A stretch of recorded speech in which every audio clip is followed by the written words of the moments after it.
The Coen brothers separated, didn't they? They Doing their own thing. Yeah, they haven't made a movie together in the last few years. I don't know if that means they're calling it quits for good on each other, but Who's the better Coen? I prefer the one who didn't direct Macbeth, Ethan. who directed Drive Away Dolls last year. This movie with Ethan. Margaret Qualley. Ethan. Yeah, sure. Joel. Joel directed Macbeth. Yeah. All right, then he's the one I'm less. Not that I think either of them are less talented than the other, but Joel clearly likes the cartoony humor stuff that I really like about Coen Brothers movies, and I don't know, Ethan clearly likes the cartoony stuff, and Joel clearly likes the very serious. Are we in? We're recording. We can say we're in.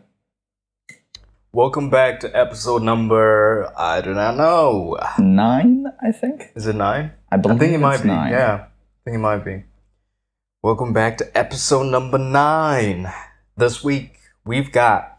Wait, before I say that. Yeah? You know what everyone should do? What? Like and subscribe, bro. If you think so. Say it with me, Max. I'm not going to say with it. me. I can't. They won't if you don't say it. You have to say it. Give it to them. We would them the sugar. appreciate any support of this show. I'll apparently ratings and or reviews on certain podcast platforms do a lot for the engagement. I can't believe I just said that. But apparently that's so if you're gonna do anything, do something like that. I'm not gonna give any more clear direction than that, though. It feels like I can't. It's in my throat and it just bubbles and See, I have a thing where I don't look at the comments. I don't look at it, to be honest with you. Luckily, we haven't gotten any so far. Oh, thank God. My God. There's nothing good in the comment section. On the first one I posted on YouTube, there was one guy that said, "Look at me, your first subscriber." Oh, good for him. Yeah. If he's still listening now, I respect that. He hasn't listened to some of them. Wait, are you checking if Oh, he's been yeah. I'm listening? not going to tell people to like, comment, and subscribe and all that shit, but I am checking all the metrics. I'm invested in whether people are watching, but I'm not going to bother to try to get them to... You know what? If you are watching, more specifically, listening, because you can find us on YouTube, you can find us on Spotify. Where else can they find us, Max? I think the Spotify distributes it through anything that takes RSS feeds. So like iHeart, Apple, Amazon. Find us anywhere and everywhere. Yeah. Okay? We're there. If you just want to kick it back and listen to two dudes talk about an old movie that you probably never heard of. Yeah. Or maybe you have heard of some of the movies we've spoken about. I think as time goes on, we're gonna get more obscure. I was gonna say we're gonna move through the decades because we've been in the 50s and 40s for a while. Yeah, we've stuck around there. Yeah, we went back in time. Yeah, I think I took it back in time in the heat of the night. Yeah, and we haven't left since. We haven't moved forward at all. No, I was tempted to. This week we're talking about Some Like It Hot. That's Max, by the way. I'm Tawana. Yeah. Some Like It Hot was my pick, but I changed my mind. My initial pick for this week was Mulan, and then 3 days ago I told Tawana, if you haven't watched Mulan, watch this other movie.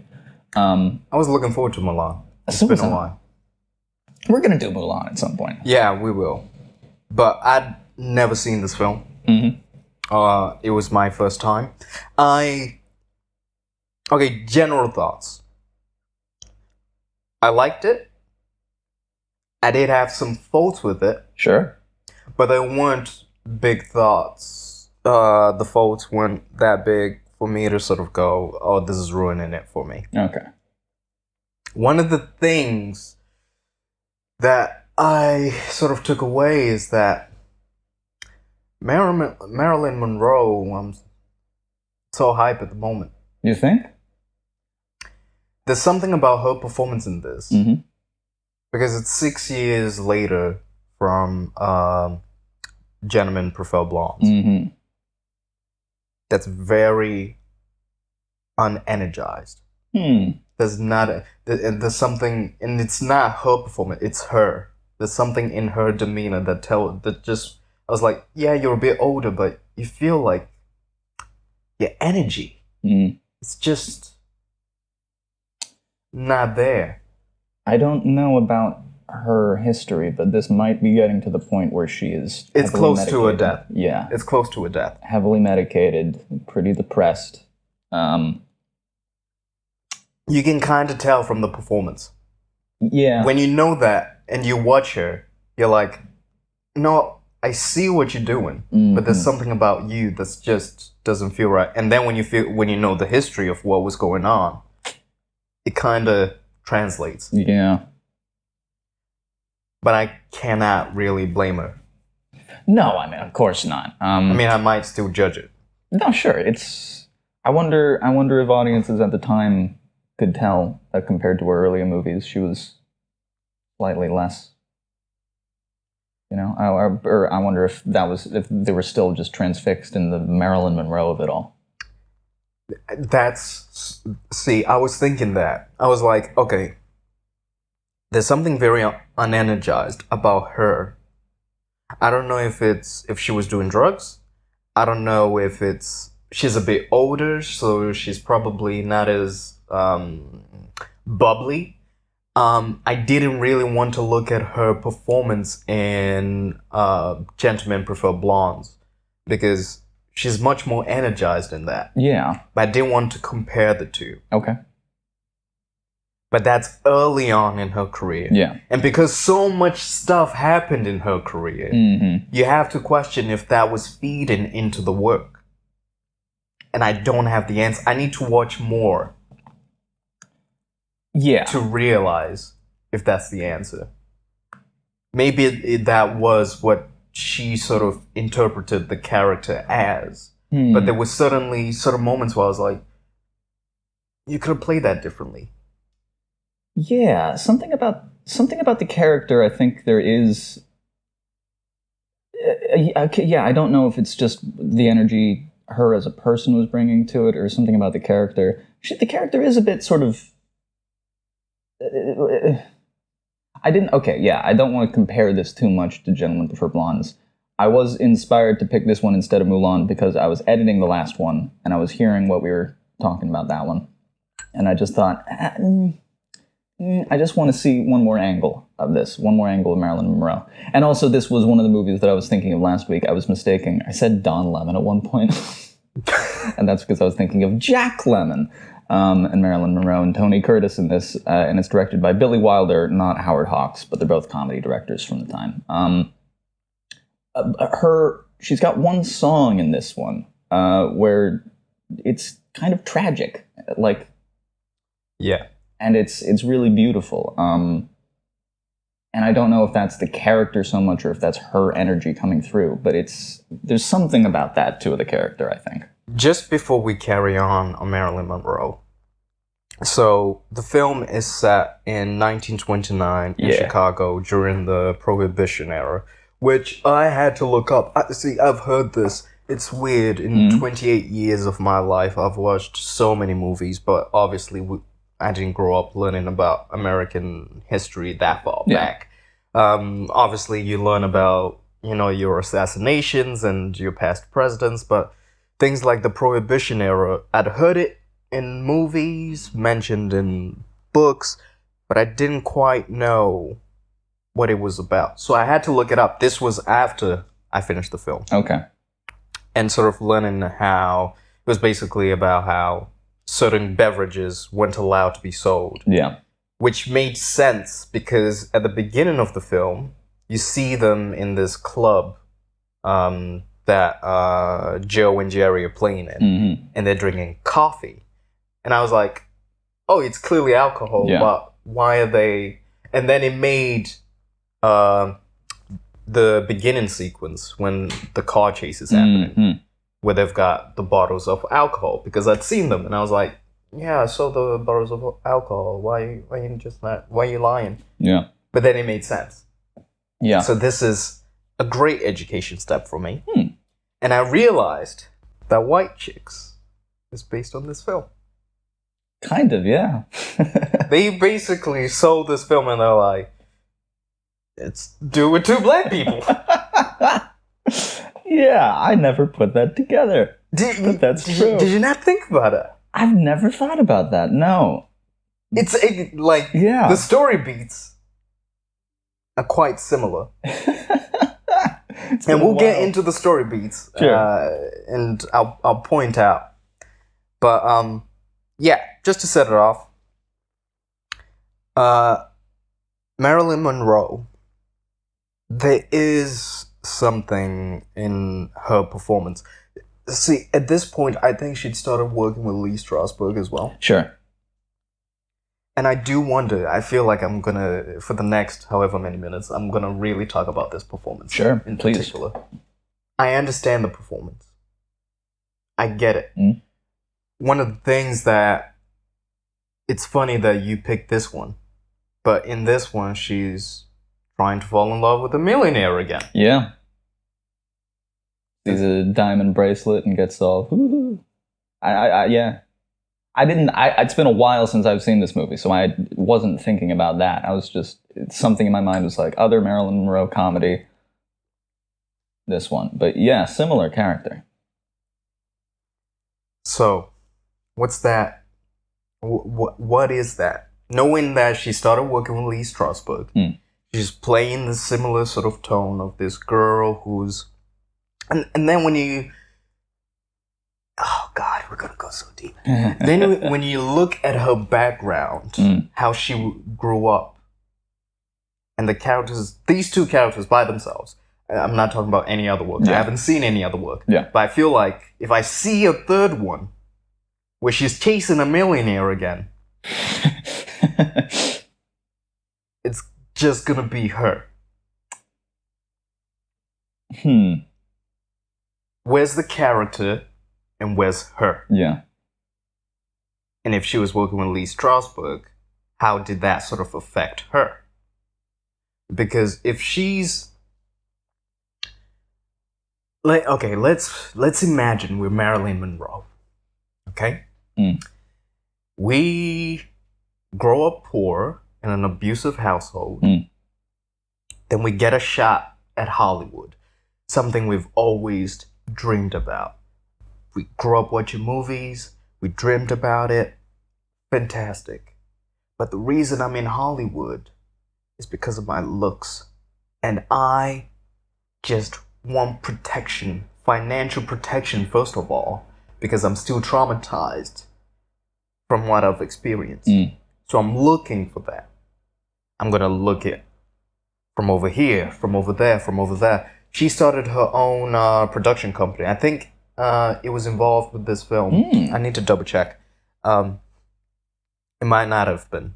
But financial security in her own work so she doesn't have to rely on another man. How many times did men take advantage of her during this period? Especially in society, at a time in society where women were treated the way they were treated. And her looking the way that she did, and the way she was sexualized, the way she was paraded around. Did that get to her at this point? I think it was certainly getting to her by this point. Going back to the character. Yeah. So even though I felt she was under-energized. Under-energized? Unenergized? Is unenergized a word? Yeah, and under. I think, I don't know why, but I like under-energized more than unenergized. Yeah, under-energized. Yeah. Okay, even though she's under-energized, there's something about that. Because she is, even though she's chasing the millionaire and she is jaded. She's running away. She even says in the film, I'm done with the bass player and I just want something different. Yeah. I just want a guy who's... What does she say? They're short and Short and wearing glasses. short and wearing glasses because they care. Yeah, theories about men who wear glasses. Yeah. But then she deviates away from that as we get more into the. But do you understand what I'm trying to say? That it kind of still makes sense. Yeah. But I still felt she was under-energized. Her whole demeanor just felt under-energized. Mm. She could still have done that, but with more energy. Yeah. No, that makes sense.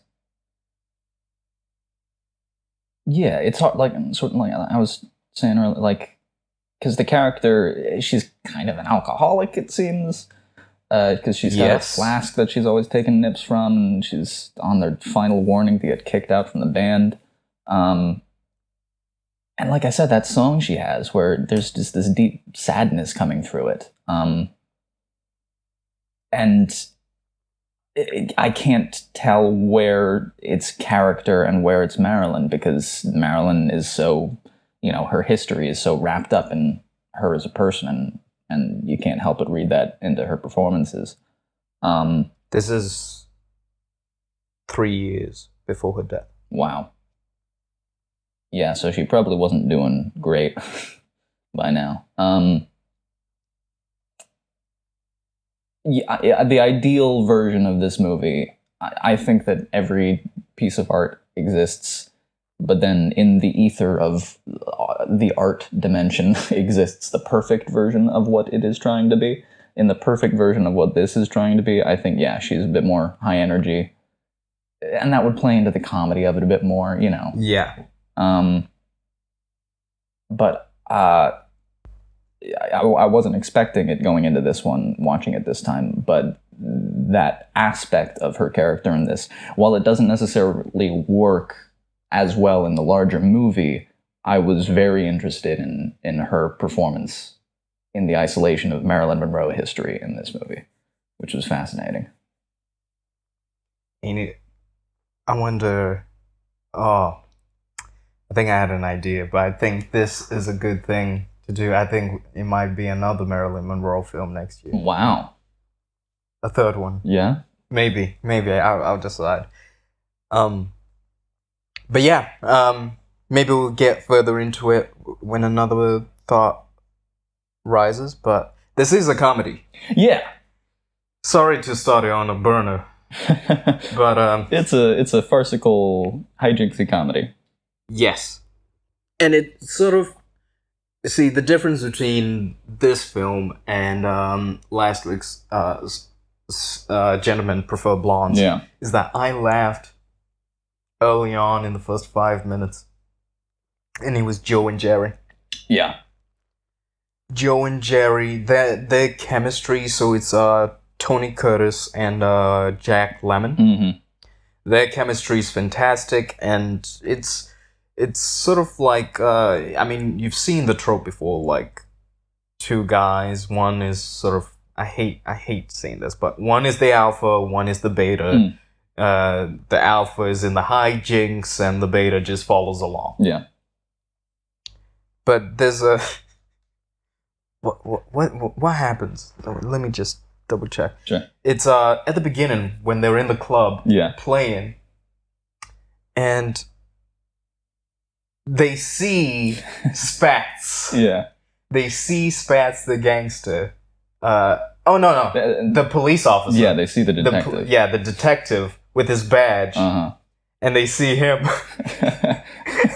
And he just taps him on the shoulder. And they both look at it. And they just pack away. Yeah. They didn't even say anything. In the middle of the song, they just start packing their instruments up and just, all right, time to leave. I love that. But it sort of, it establishes early on that these two characters have been in this sort of situations. And they've just learned how to deal with it, which is escape. Yeah. Start again. And over again. Mm-hmm. But you picked this. Why did you pick this? You touched upon it a little bit, but why specifically this one after last week? Yeah, it was... So yeah, like I said, talking about fucking Don Lemon last week trying to think of what this movie was. I cut it out, but I literally paused for a good 15 seconds trying to think of it. So this movie was it was on the tip of my tongue. It was floating around in my brain after talking about Gentlemen Prefer Blondes.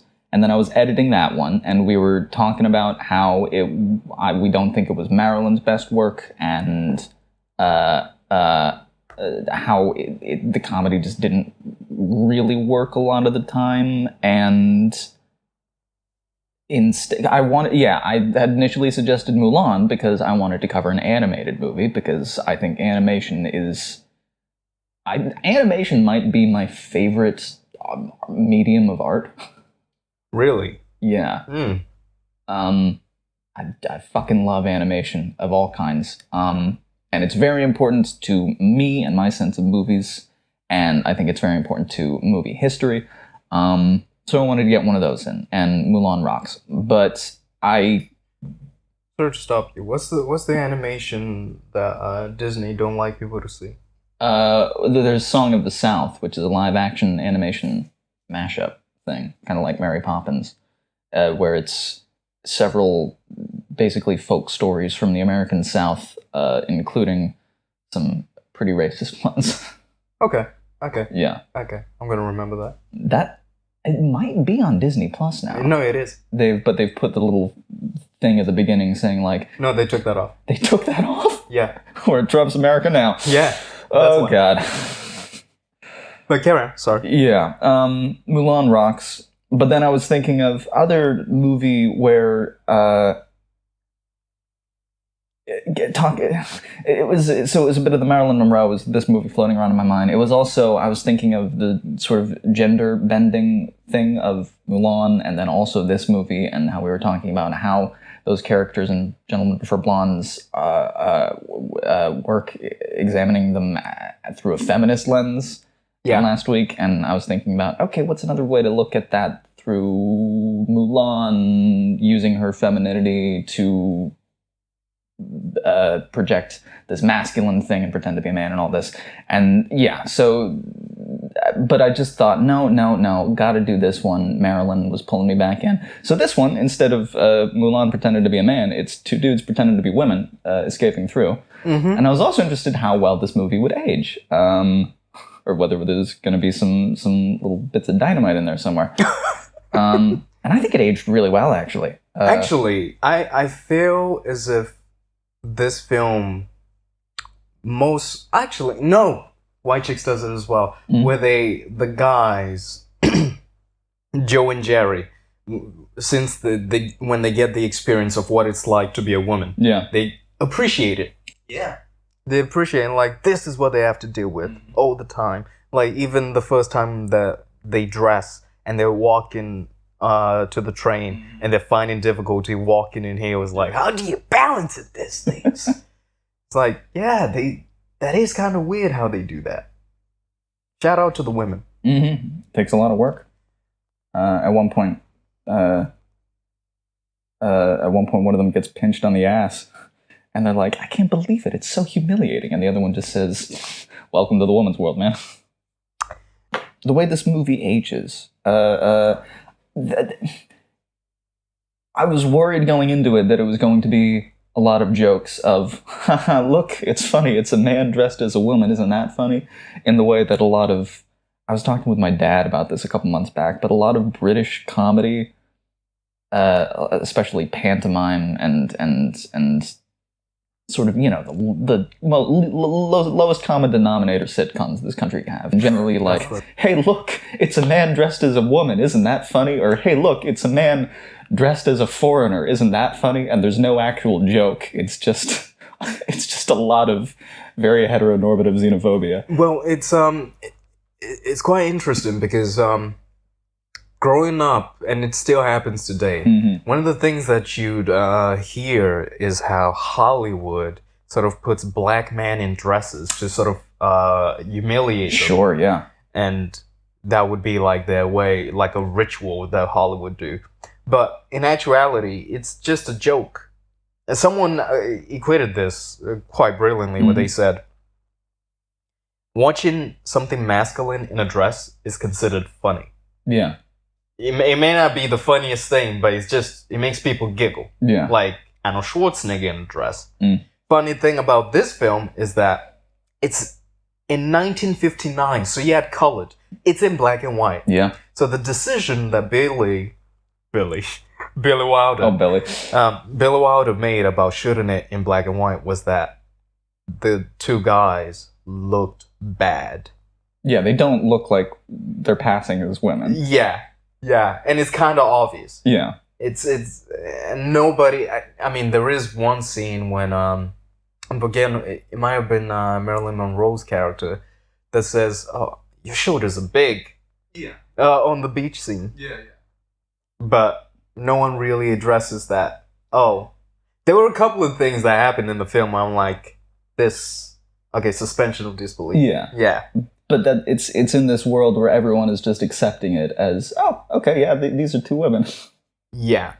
And it's not playing just the fact that they're pretending to be women for laughs. All of those gags come from them having to try to fit into the femininity and failing because they're two insecure men. Or it comes from just the hijinks that they get into because of that. Even with Osgood, him falling immediately and madly in love with Daphne. Yeah. It's funny, but again, the jokes aren't coming from, isn't it funny that this guy is attracted to a man and he doesn't realize that it's a man? It's how attracted he is to it and how uncomfortable Daphne is with it. Mm-hmm. It's all coming from Daphne having to like squirm and see where the line is. Which is Terry Crews and Marlon Wayans. Yeah. And White Chicks. See? The similarities in this film. Wow.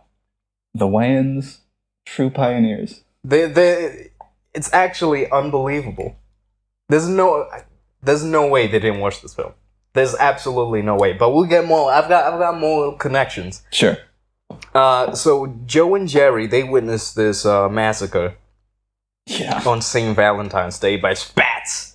And I was wondering, why is it called Spats? Because he's wearing spats all the time. I'd never heard of Spats before. Yeah. This was the first time I've seen Spats.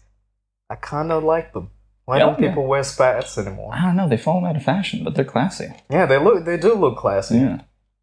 And he kills what was the guy called? Charlie? Toothpick Charlie. Yeah, Toothpick Charlie. And there's a great shot. Yeah. There's a couple of great shots up until this point in the film. One shot is when Joe and Jerry are escaping the speakeasy, and you just see the camera pan, and it stays on them going down. What do you Americans call it? Fire escape. Fire escape. And you just see it was the coordination and the smoothness in the movement that really impressed me. Yeah. Because that's when you know, oh, these two are in sync. Yeah. These two they're partners. And it was just the handing down of the bag to the other one climbing down to reach for the bag and how they escaped. Well, I was like, oh, that tells you a lot about the characters without saying much. They're totally in sync. Totally in sync. I always say the best thing is to enter a flow state when you're not thinking. It's just sort of happening. Yeah. Which is what you sort of hope to get into. That was the flow state. I wonder how long it took to like rehearse that. Yeah, I don't know.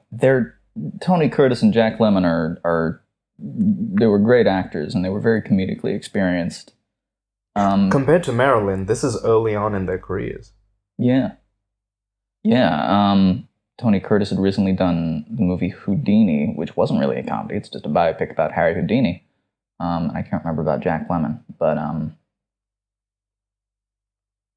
yeah, they're pros. What did you think of Jack Lemmon's performance? I thought at time he's playing the more exaggerated, cartoony one. Tony Curtis. They're both kind of buffoons throughout it, but Tony Curtis is kind of the more cool one, and Jack Lemmon is kind of the more fraying at the edges, trying to keep it together one. So sometimes he was going a bit big for my taste. Not that I thought it was bad, but just like, okay, I would have reined that in slightly. His sort of facial expressions or his, turkey bobbing head things. Yeah. But sometimes I thought he was so fucking funny. Like when he's in bed with the maracas. Oh yeah. It's just like He's just and something about the movements, the jerky movements, and the insane smile on his face. Yeah. It's so funny. You know what I loved about that scene? Yeah. And I'm sure we'll get to it, but it's how much it doesn't matter. Daphne enjoyed the night with Osgood. Yeah. That he oh my God, Daphne was reluctant at the beginning, but then at the end, she's like, "Oh yeah, we got engaged." Yeah, you see them. It keeps cutting between them at the club with the band playing, and then on the yacht with Tony and Marilyn. And it's a great. I love that, by the way. The cutting between them thing. Yes. It's a fucking whip pan that Billy Wilder uses. A whip pan being you start the camera looking at one thing and then you just pan over to the side really fast and it transitions immediately to another scene. And that's like 30 Rock uses that all the time. It's a very modern comedic tool. Yeah. And I don't know how much it had been used at the time of this movie. And so when I saw that, I was just like, holy shit. Genius. And the brilliance was the difference in the energy of the scenes, because you've got the party that these two are at and the yacht. The yacht is this sexy scene that's happening between Joe and Marilyn. Sugar. Cane. Thank you for reminding me. But between Sugar and Joe. Joe is pretending to be this Shell Oil Jr. Shell Oil Jr. My God. And she believed it. Yeah. And another thing from Gentlemen Prefer Blonde. Uh-huh. I'm not too bright. Yeah. Like, did she play anything else? Did she play anything else? She did a few times, but it was always in... She was never allowed to be that deep because she was always held as the sex symbol. It's okay. Oh my God, I'm glad you said that. Yeah. Because I wonder if she went deep with this role because she wasn't allowed. Granted, it's probably going back to the thing that she's medicated and having a tough time. Possibly. But still, her performance is totally different from the other two, from anyone else in the film. Yeah. It's completely different. It's still... I have faults with it because it's not fitting. Sure. But there's something about it not fitting that's still interesting. Yeah. There's something about that. Throughout the film. Marilyn. Yeah. Oh my God. I hope there's an afterlife. But after the massacre, yes, you see Joe and is it before when Joe and Jerry are trying to look for a gig? Oh yeah, they've just escaped from the speakeasy and they're talking to their agent's office, and they just keep popping in the doors, Rolodexing the agent's assistants, being like, "You got any jobs? Nope. Okay, thank you. Got any jobs? Nope. Okay." And then they get to one woman. I assume she's just an assistant because it was the 1920s, and I don't think women were allowed to be the top agents back then. Oh no, she wasn't an agent. No, she wasn't in charge. But anyway, they're talking with her, saying like, "So, is there any gigs coming through?" And she's had a fling with Tony Curtis, with Joe, and it's clear Joe is a bit of a player who's left this woman. Scoundrel. Yeah. Scoundrel. I don't know if you've kept Don't Trust These Hoes in the podcast. I think I did keep that. Okay. Don't trust these bros. Don't trust these bros, yo. Don't trust In other words, don't trust people. Yeah. Don't trust people. Keep your guard up at all times. This assistant is complaining all the time, and she falls for the sweet nothings, as many women do. And it's like, as someone, who's a guy, and as someone who has a younger sister in that fact, I am very aware that guys will say anything. And it's one of the things that I tried to impart on her that do not trust these bros. They're not to be trusted, no matter what they say, no matter what you think. Actions speak louder than words. Look at the actions, not the words. That's good advice for anyone. Yeah. Same thing goes for don't trust these hoes. Works both ways. In other words, don't trust people unless their actions prove otherwise. Yeah. Good advice in life. Very good advice. But the secretary completely does not follow that advice. And she pulls a prank on him. Yeah. Which is a funny prank. Yeah. Where she tells Joe that, oh yeah, he's actually looking for people right now. But the agent is looking for 2 women to go to Florida. Mm-hmm. And is it Jerry who says yes first? Or is it Joe? Jerry is the one who's really keen on trying to get the job, and so he's talking with the agent, and it's like, come on, we can do it. Whatever it is, we can do it. And the agent's like, gotta be under 25. We can pass for that. Gotta be blonde. We can dye our hair. And you gotta be girls. We could... And then Tony cuts in, no, we couldn't. Only did you know that you could. You could. You know what's implied. It was the ban, the thing that they couldn't do certain things. Is that still in effect around this period? It is, isn't it? The Hays Code, yeah. The Hays Code. Yeah. Okay, that's still in effect. I mean, all the movies worked well around it, but I felt, in particular, the yacht scene. Mm-hmm. Where, I mean, it's implied afterwards in the scene in the morning about what happened. But how it was done, it was so sexy. Yeah, so intimate.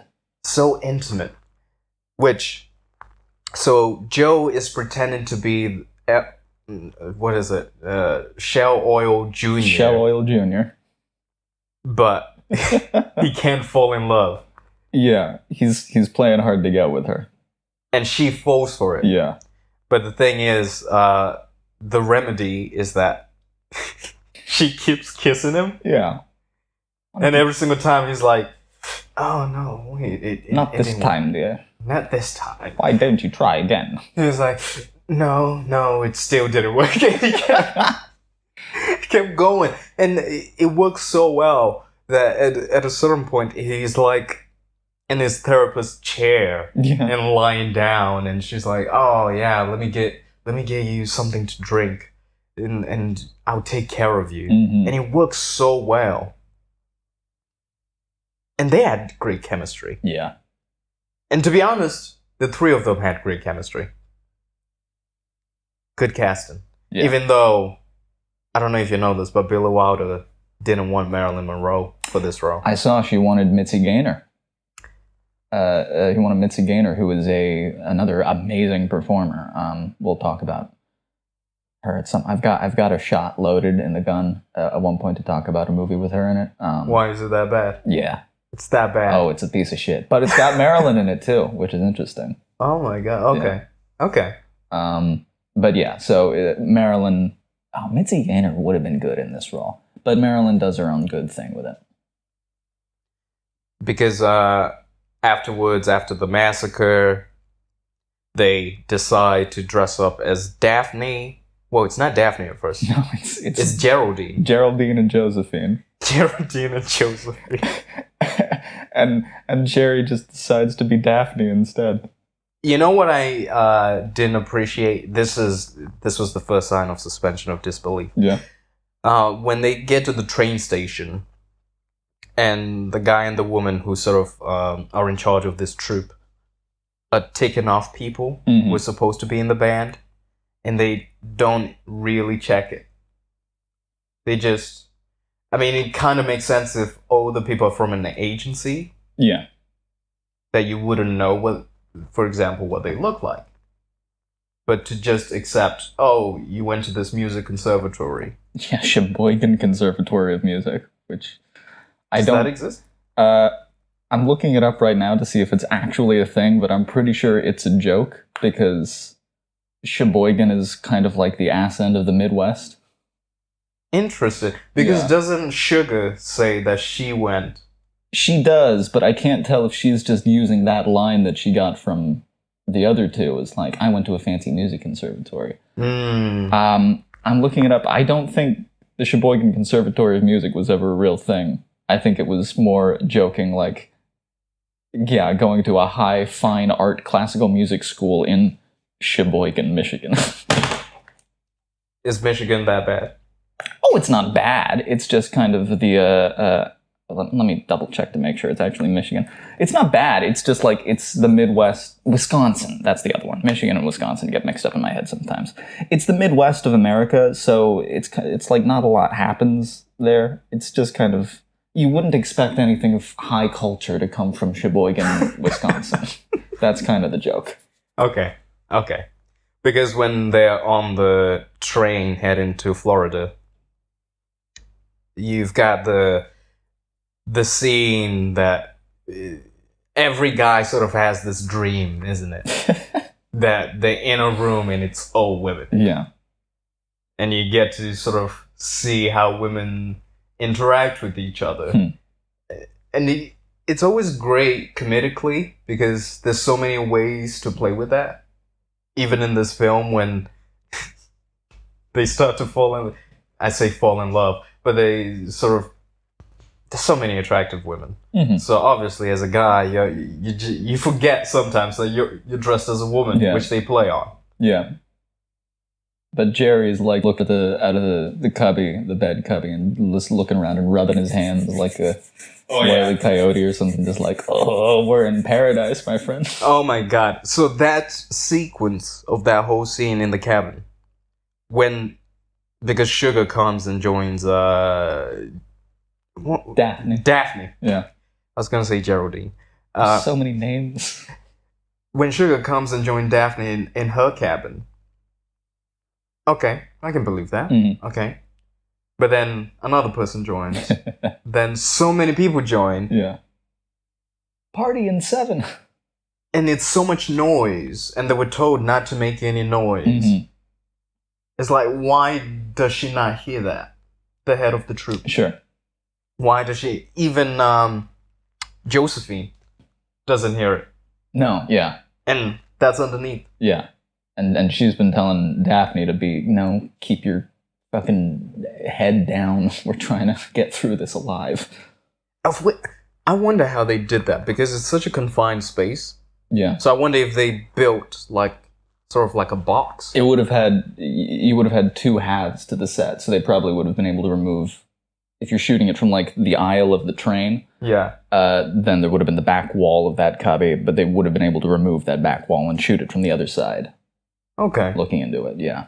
Okay. But it's still a lot of people. Yeah, it's a still comedically large amount of people. Yeah.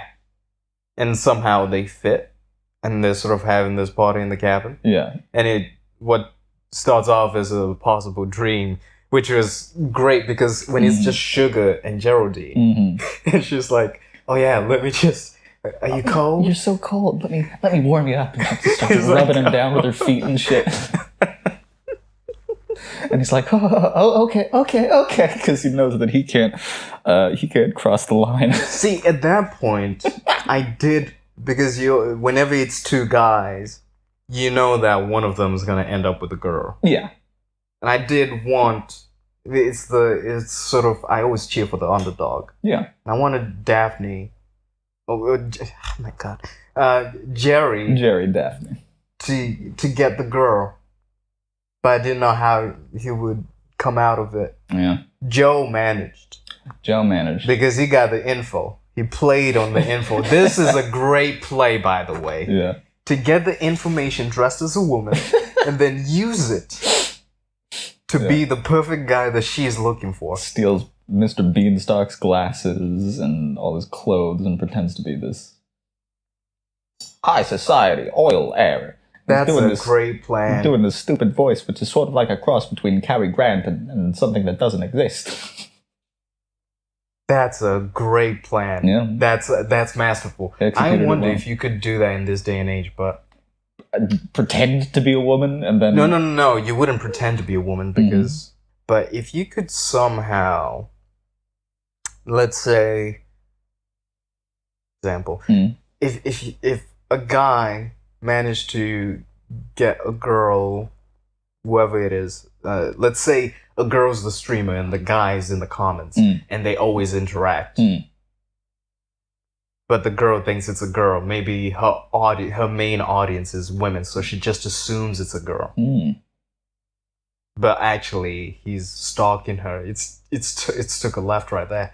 He's stalking her and keeping an eye on her and knows where she lives. And then he gets all this information. Then he uses it against her in order to get her. Then she finds out that it's actually I don't know, Betsy from fucking my stream. And I think there's something there. There's something in it. It's not quite this. But no, it's not quite this. You couldn't do this in this day and age. I mean, there's another movie, a couple movies that's not quite this. But if you heard, You've Got Mail. It's this I've heard of it. Tom Hanks and Meg Ryan movie. You've Got Mail, which is based on a movie Shop Around the Corner, which is an old Jimmy Stewart Christmas movie. That's sort of like that, where it's this man and this woman are pen pals, and they fall in love writing letters to each other, but they don't realize that they actually work together and hate each other. It can happen. It can happen. Yeah. But the point of Joe using the information to get white chicks. Yes. White chicks. Huh. Man, I gotta rewatch White Chicks soon. Yeah, I think I saw it like a month or two ago. Yeah. A month or two ago. But then they arrive in Florida. Mm-hmm. Now, Florida is they're there for like a week? I guess so, yeah. A few days. Yeah. It's a few days. That's where you've got the millionaires that Sugar's sort of pining for. Mm-hmm. As they roll into the resort, there's just this line of dudes in rocking chairs. Oh my god, I love that. And they're all rocking in sync, and they put their newspapers down in sync and ogle, and it's great. I love that. I love choreography. Yeah. Because it's almost like a painting that you see move. And I don't know, there's something about everything being in sync that looks beautiful. Mm-hmm. The angle of the camera is great, and it's all just so tightly done. And Osgood's catchphrase, I'm forgetting, is it Zowie or Zooey? Zowie. Zowie. He says it all the time, just like a ooga booga. But I love it. At one point, Joe is taking a message over the phone from him. And he's just like, "What's that? Oh, Zowie. I'll make sure to tell her." Obviously for storytelling purposes, Osgood falls for Daphne. Yeah. Difference between this film and the last one, which goes back to what I was saying about that film trying to set Marilyn Monroe as like this beauty out of this world. Mm-hmm. Osgood doesn't really fuck with Sugar. No, he doesn't care about Sugar. No, it goes straight for Daphne. Sees Daphne and immediately, head over heels, knows that he wants to marry this woman. Yeah, and he's like, Mama. Yeah. He's like in his 70s. I know. And he's been married, God knows, how many times is it? 7 or 8, he says. He can't keep track. And it still calls her Mama. Yeah. But he's the actual millionaire. And the thing, Joe says something interesting when Sugar talks about falling in love with a millionaire instead of a bassist. I'm forgetting what he says specifically about people getting to that point. Because I think we were having a conversation, it may have been last week, about how women, because they're looking for financial security, most women around that age, the pool that they can choose from isn't yeah, available. of responsible, mature men. Responsible, mature men, Yeah, financially stable. That pool, they have to be older. yeah, So they have to fish in the older pool. And because those guys are at a place where they're like, they might be in their 30s. I mean, in this film, Osgood's in the 70s. But they might be in their 30s. So they're going to go for someone younger just because they're ready to settle down. And most women in their 30s are either married or have a kid or whatever. It sort of makes sense that all the millionaires that you sort of see in this are old. Yeah. Name a young millionaire. Oh, my Zuckerberg. They're out there. There's definitely more young millionaires these days than there were back then. Is millionaire the new thousandaire? I guess. Is it easier to make millions now than it was before? Yeah, just because of inflation. Million is less money now than it was back then.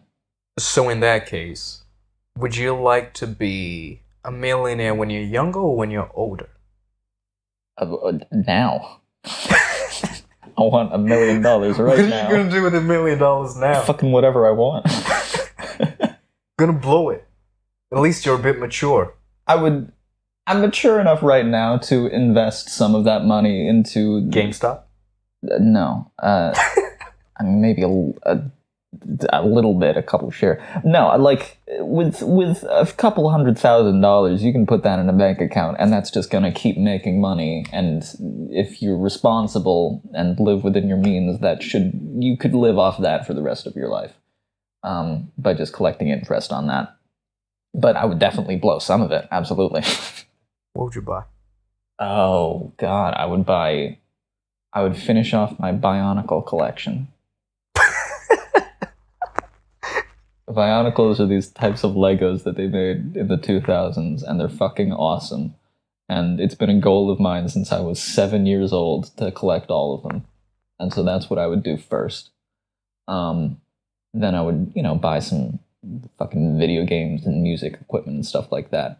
And then I would take some of that, I don't know, I would try to invest it in making a movie or a play or something. Land. Land? Land. Not a house. Land. Ooh, yeah, no, I would buy my parents a house somewhere. Land, yeah. And then build the house yourself. Yes. Yes, a nice little parcel in the middle of the woods somewhere. Build it yourself. That way, it's yours. Mm-hmm. No one can take it away from you. True ownership. And then a yacht.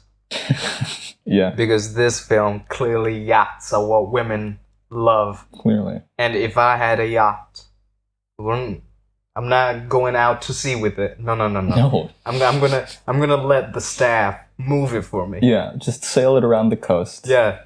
Send it to Monaco. I'm gonna fly to Monaco so I can be on the yacht. Yeah. So when it's F1 weekend, all the women see me on the yacht. Sure. And they want to be part of the yacht experience. Sure. Because I'm just gonna say women love yachts. Yeah. I don't know a single woman who would say no to a guy with a yacht. At least going on the yacht to have a fun time, yeah. Would you say no to a guy with a yacht? Well, be honest. I would be interested. You're on the coast. Yeah. Let's say it's your first time. Yeah. I know, you're in Monaco. Mm-hmm. It's your first time experience. Guy is standing on the yacht. Calls you. Tells you, do you want to come on the yacht? If it seemed like there was a party going on, sure. If it was just me, no, because then I would be concerned about the implication.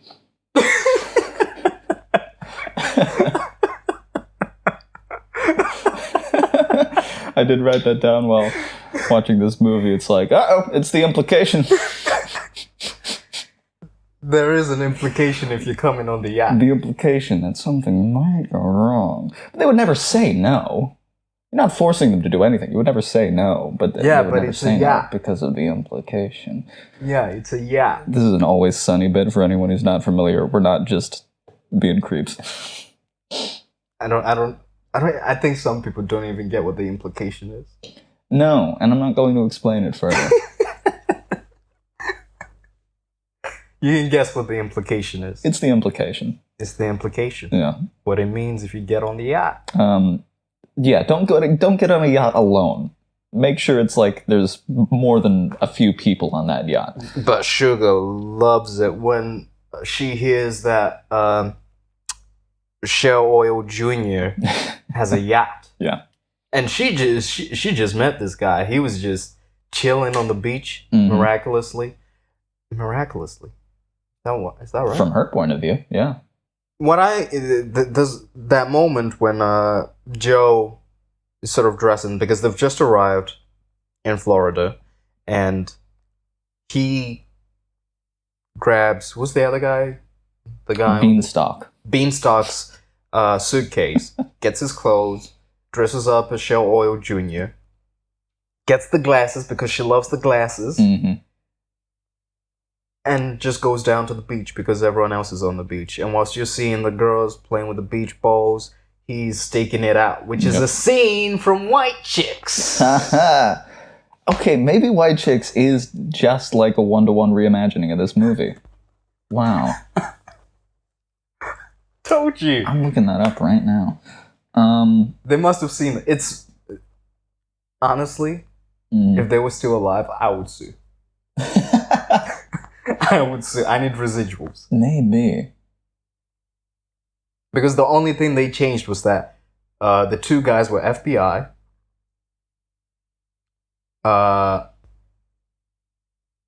They were protecting these rich girls. She isn't really here. But don't the rich girls witness a murder? I don't remember. It's been too long since I've seen White Chicks. I'm forgetting it now. But there's a reason why they have to keep them away, to infiltrate something. Yeah. Forget. Yeah, witness protection or something. Witness protection and shit like that. But it's this film. White Chicks takes a lot from this film. Yeah. A lot from this film. But when Joe finishes up with Sugar, because Jerry knows it's Joe when they're racing up to back to the room. Yeah. I'm like, oh, they got him. They got him. They got him. But he shows up in the bathroom. He's there in the tub. Daphne says, apparently you've got a bicycle too or something. Yeah, Joe's keeping his cover. And they then, just a little bit after that, they figure out the plans for the rest of the night. But I just love when Joe emerges from the bathtub. With a suit on. Full suit, sopping wet, got this bubbles all over him. He's just got this menace on his face. It's like, you're gonna keep quiet. At this point, they think they got away from the gangsters. That's true. They think they've escaped scot-free. Yeah. So they're just there for the job. Yeah. Which is another thing of suspension of disbelief, because the gangsters show up. Yeah. the Italian Opera Society or something. And it's just a meeting of all the various gangs from across the country. And they're pissed that Spats took out Toothpick Charlie. Yeah, he whacked Toothpick Charlie. Something about Toothpick Charlie. Yeah. There was a great shot when he got killed. And the toothpick is still sticking out of his mouth. And you just see Spats just kick it. Yeah. And I just love that. I just love that little thing. It was like, oh, yeah, he tickled me. Yeah. Fucking toothpicks. Yeah. It tickled me. Like, he hates him that much. He could have knocked his toothpick out. Yeah. I'm with it. I'm that petty, too. Sure. I'm that petty, too. But see, then the head of the crime organization, Lil Bonaparte, him and Toothpick Charlie were choir boys together. And so he's real upset. He had Toothpick Charlie's last toothpick gold-plated.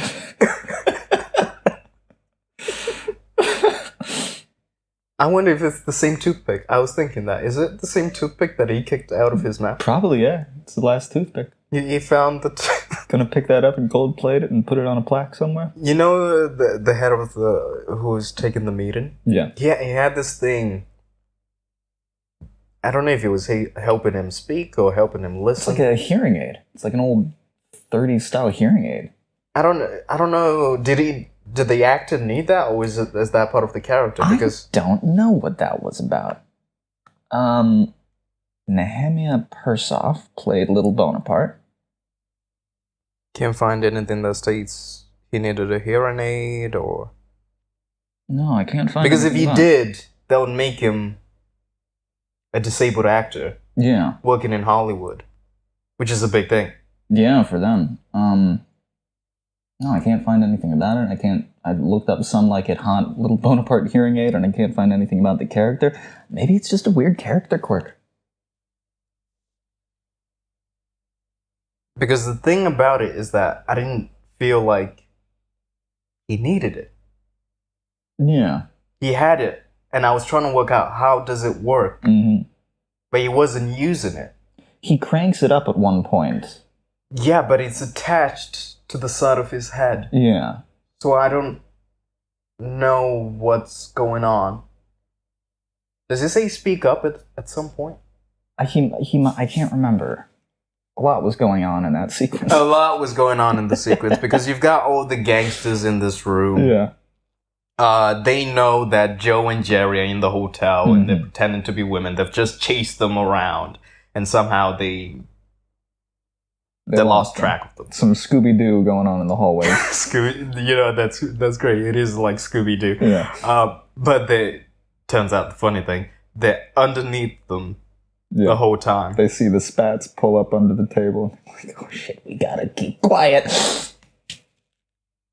And the mob, already has a plan to take out Spats. Yeah. To avenge Toothpick Charlie. It's Spats' birthday, and so they've got a guy who's gonna hide in the birthday cake. It's not his birthday. It's not for a few months. That was the thing. It was like, it's not my birthday. It's like, we're celebrating early. Oh, that's brilliant. As soon as you tell me that, I know, oh, okay. I know what's about to happen. Yeah. I don't know why he didn't run away. As soon as he said, it's not my birthday, and he said, we're celebrating early, I'm like, out. Yeah. Get out. But that was... see, there's so many jokes in this film, and why it works so well, better than Gentlemen Prefer Blondes, is that it's actually funny.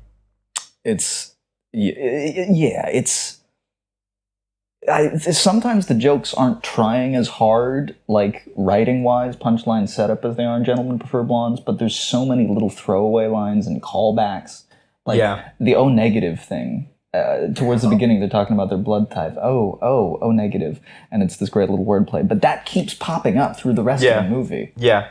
And there's another point. It starts from when they're with the agency. Mm-hmm. And Joe tells Jerry, just think, I'm a girl. I'm a girl. I'm a girl. I'm a girl. And he keeps doing it throughout and throughout. And then when they get to the hotel room and Daphne's telling Joe that she's engaged to Oscar. She's like, what?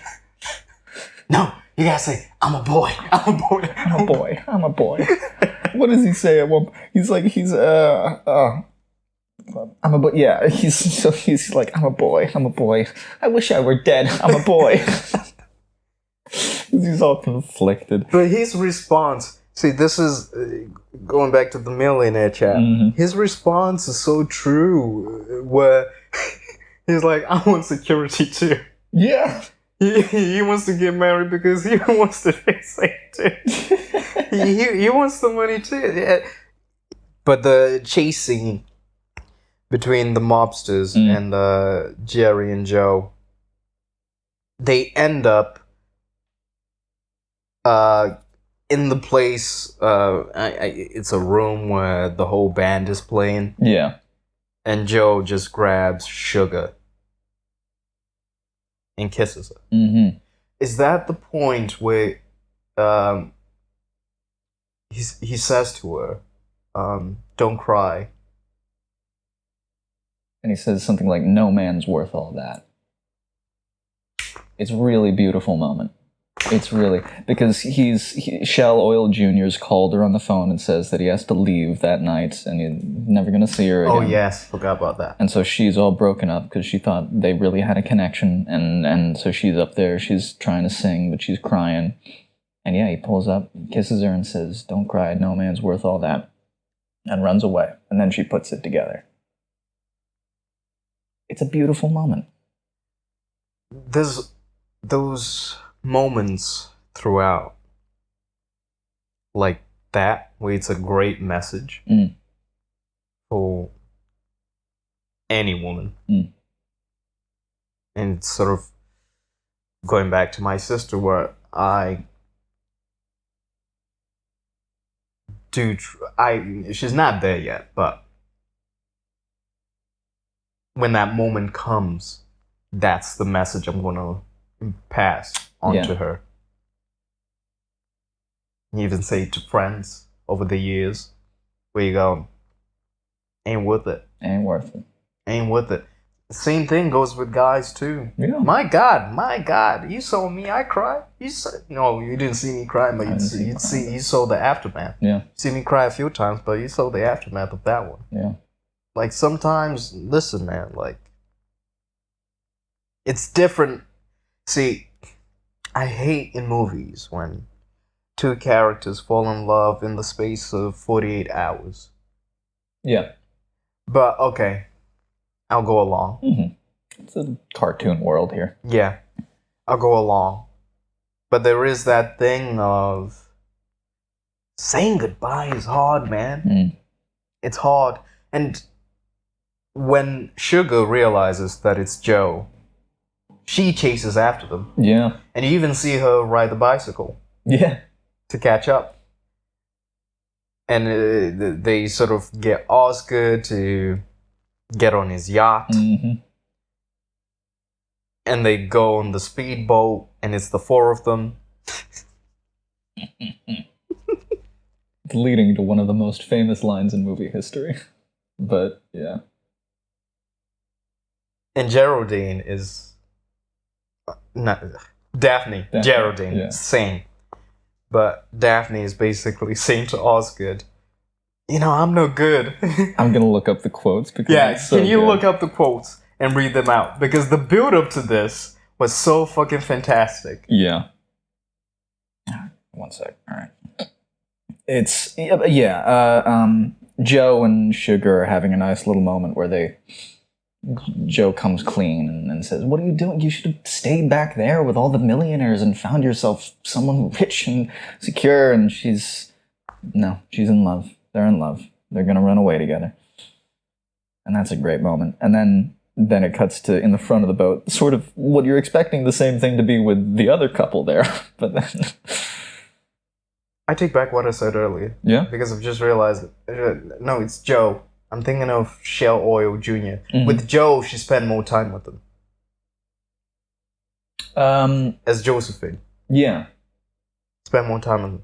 So she liked Joe as Josephine and liked Joe as Shell Oil Jr. So chances are she'll like Joe. I mean, if he doesn't do what he normally does, don't trust these bros. Don't trust these bros.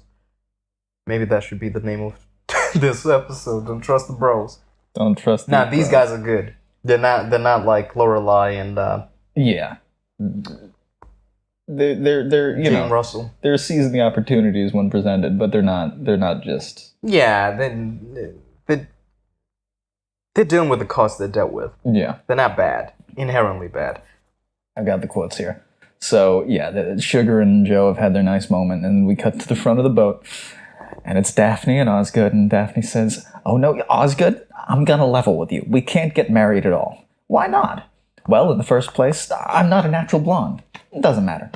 I smoke all the time. I don't care. Well, I have a terrible past. For 3 years now, I've been living with a saxophone player.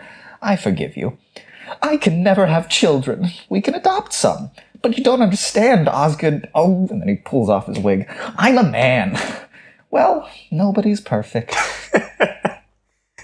And it's played brilliantly because Osgood throughout has like this dumb-stricken smile on his face. Yeah. Every single time. And it just ends there. Mm. And it's his face and Jerry's face. Yeah. Where Jerry's just like, what have I stepped into? Both staring straight ahead at the camera. And the music is coming to this sort of dramatic sting, and it ends with ba-dum, bum, and it's the end pops up right in sync with that, and then blackout. It's perfect. Perfect way to end the comedy. Old school. Yeah. Old school. Perfect button. There is they do mention this in earlier on when Daphne's talking about the engagement to Osgood, and Joe says it's not allowed, it's not legal. Yeah, there's laws, conventions. Yeah. There's laws, conventions. And that stops Daphne. She remembers, oh yeah, it's the 1930s. But then what the film is saying, with Osgood at the end knowing that Daphne isn't a woman, is like, nobody's perfect. Nobody's perfect. He loves her. Love is love. Love is love, yo. Yeah. That's basically the message in the movie. Love is love. It doesn't matter if you're a millionaire or a screwbag, Or a bassist player, tenor sax player. doesn't matter. Love is love, yo. Yeah. And brilliant message. Brilliant message. Do you have anything else to add? I wanted to talk a little bit about the direction, because it's just so sharp. I think the best comedy is comedy that's aware of how to use genre to elevate the jokes. So at the beginning, when we're dealing with these gangsters, it's shot like a gangster movie. It's serious, and there's these low angles making everyone look intimidating, and there's these shadow play and all of this stuff. But there's the balance between that, and then it gets to the more goofy hijinks and the things like the line of men in rocking chairs and the whip pans and stuff. God, I could talk about that whip pan sequence forever because it's so good, and I have not seen anything like that in a movie from this time.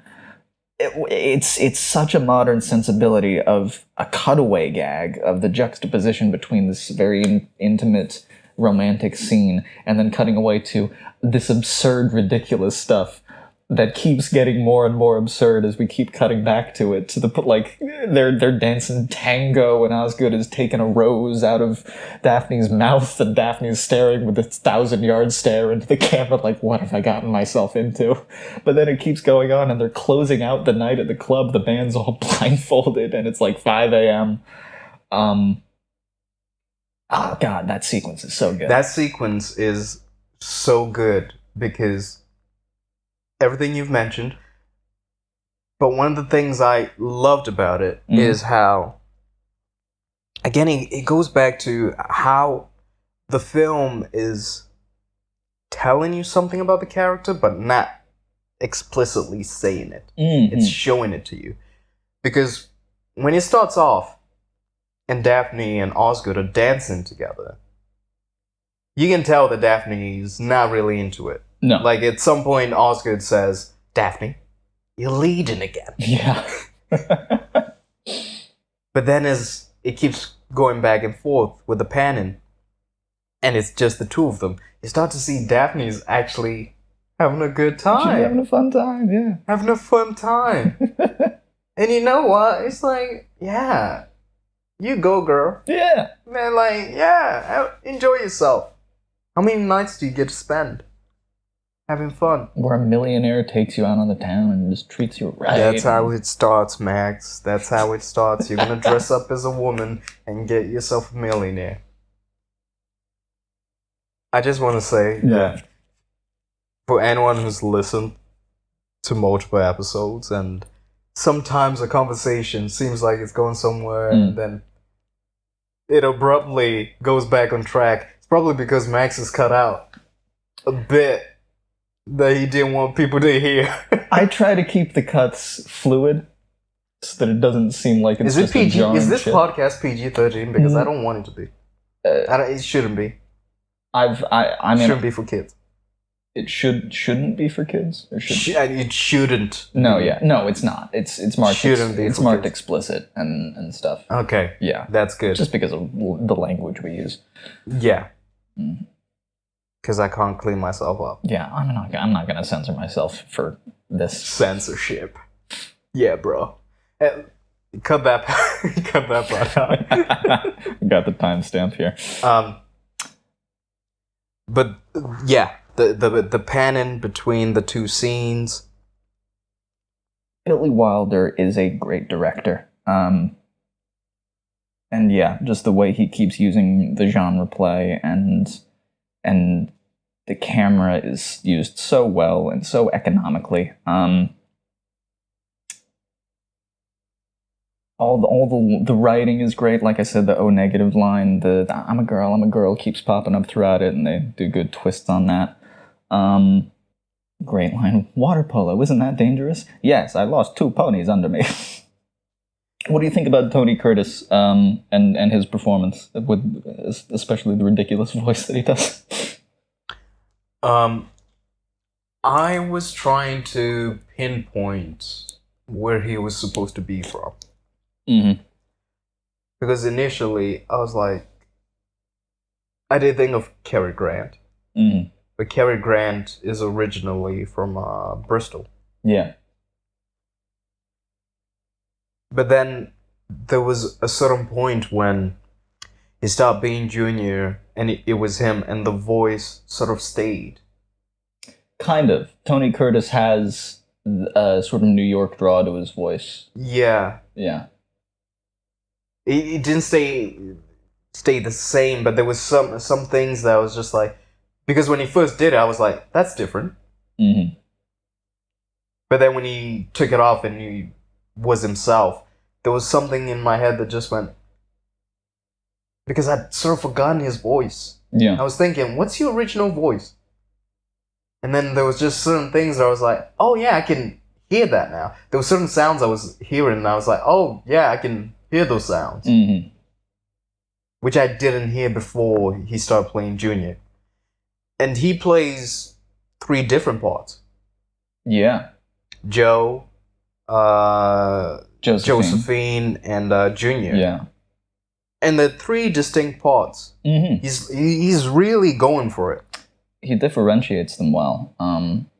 Apparently, for when they're pretending to be women, they brought in an actual, basically a drag queen at the time, a person named Barbette, who was an American female impersonator, is what they're called on Wikipedia.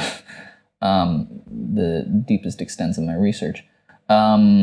Female impersonator, high wire performer, and trapeze artist born in Texas. But so from the sound of it, basically kind of like an old time version of a drag queen. And they brought Barbette on to inform them and talk about, how to embody women in this way, how to make this come across as they're actually pretending to be women. It's not just like in a panto or something, and it's haha, woman in a dress. It's actually like, all right, you got to learn how to walk in heels. You got to, all right, the different physicalities of it. And the detail it's some good performances. It's well done. It's so earlier when I said Marilyn Monroe was under-energized. Yeah. So I've just looked it up. It says here that during filming, Monroe lacked concentration and suffered from an addiction to pills. Sure. Constantly late, averaging 35 to 40 takes for a single line. Wow. Holy shit. It took her 47 takes to do "It's Me, Sugar" because she kept putting the order of the words wrong. Huh. You can tell. You can tell. Wow. That's... You can tell. Yeah. Because that was the first thing I was thinking of when I saw her. Yeah, there were moments when I was thinking, like, where her eyes would just be very, very closed. Like, she would be squinting a lot. And that's, sort of part of the Marilyn Monroe trademark aesthetic. But then sometimes it was just like, all right, you okay? Makes sense that your character is kind of drunk in this moment, but you okay? And I guess she wasn't. Jeez, 40 takes for a line. That is rough. Yeah, it makes sense. It makes sense. Oh, God. Well, on that note, anything else? I think that's about it. Just so many. We started on a bomber. And we're ending on a bomber. Bringing it back down. There's some good highs in the middle there. I love all the gangsters in it. They're very funny. They're sort of big mooks. Seeing the gangsters in this, it made me think of Bugs Malone. Yeah. Made me think of Bugs Malone. Even with the speakeasy, yeah. Everything. It's like fantastic. Great plug on our other episode. We've already done Bugs Malone. Check it out. But yeah. Please watch the film if you haven't seen it. Yeah. If you have, let us know in the comments below. We're not gonna check them, but I'll be checking them. Max will be checking them. I won't be checking them. But Max, maybe you say something that Max finds really interesting and he feels compelled to reply. Maybe it'll be so insightful that we'll bring you on as the third host of this. That's sort of assuming that we are insightful. I think we can be insightful. Yeah, okay. I think we can be fairly insightful. Maybe. We're not as, like, sharp as some film critics or anything, but... No, we're not there yet. No. We're not there yet. We know about movies. But the eye is sharpening. Yeah. The eye is sharpening. Yeah. But yeah, you can find us on YouTube, find us on Spotify, any other platforms you listen to podcasts on. Take care. Stay safe. Don't trust these hoes. And don't trust these bros. Don't trust people. Keep your guard up at all times. Never become intimate with anyone for fear of betrayal.